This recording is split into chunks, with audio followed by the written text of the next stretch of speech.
What does it mean to have ants in your pants? What's the role of a canary in a coal mine? Welcome to another episode about animal phrases. Fish kettles sizzle and rats scurry through this episode. And that's not all. But before you discover what's on offer, do subscribe to The English Nut on YouTube, Facebook, Instagram, and X. Thank you.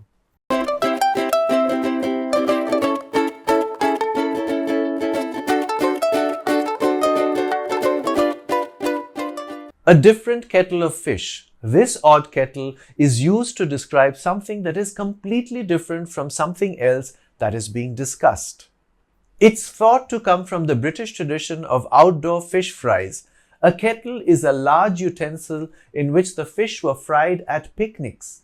And I suppose that depending on the fish that had been caught, what you got in one batch of fried fish could be quite different from another.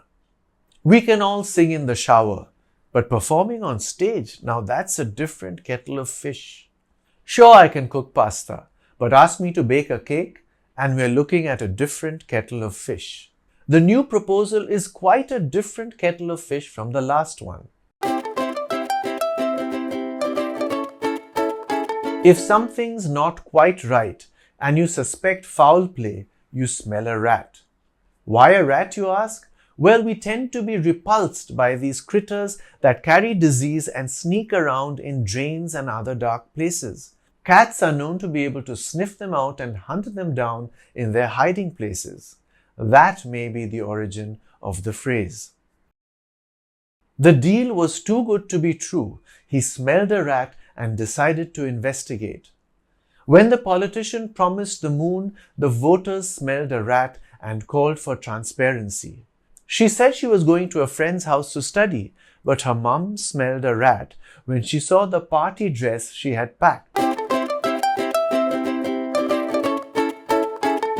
In a dog-eat-dog world, it's survival of the fittest, or rather the most ruthless.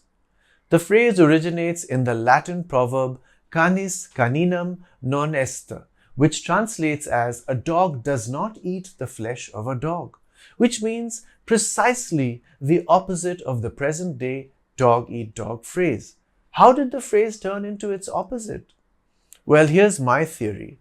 The current version of the phrase can be interpreted to mean that when competition becomes merciless, then to get ahead, we humans will do things which are normally not in our nature to do, drawing a parallel with dogs eating dogs, which is certainly not in their nature to do. As a dog lover, that's something I can vouch for. The tech industry is dog eat dog. It's innovate or get left behind. In the dog eat dog world of politics, it's every candidate for themselves. He thrived in the dog eat dog environment of sales, climbing to the top with a mix of charm and cunning. Someone's jittery and restless. They've got ants in their pants. This phrase captures the fidgety, can't sit still feeling you get when you're impatient or excited, much like you'd squirm if ants decided to explore your trousers. The kids had ants in their pants waiting for the theme park to open. Sitting through the long lecture, he felt like he had ants in his pants. With her job interview scheduled for noon, she had ants in her pants all morning. The informal word antsy probably comes from this phrase and has a similar meaning, to get impatient, restless, or nervous. Rahul was antsy about his exam results. A canary in a coal mine.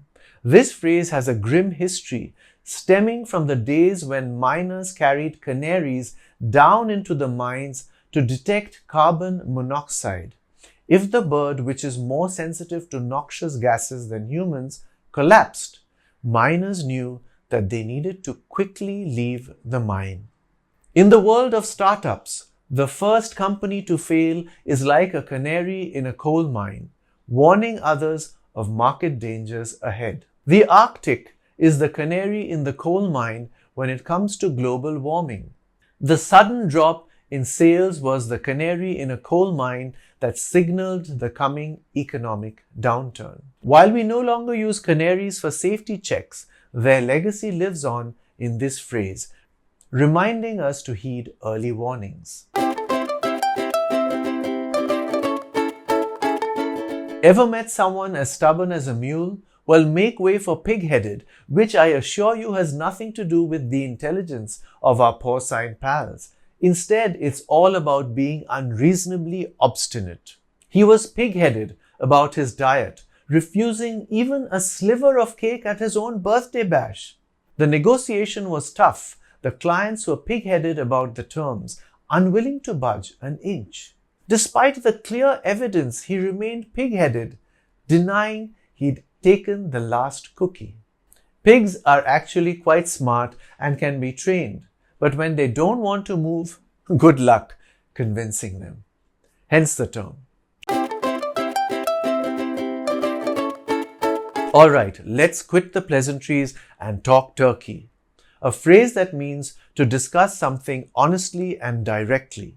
Originally, this American origin phrase meant to talk pleasantly.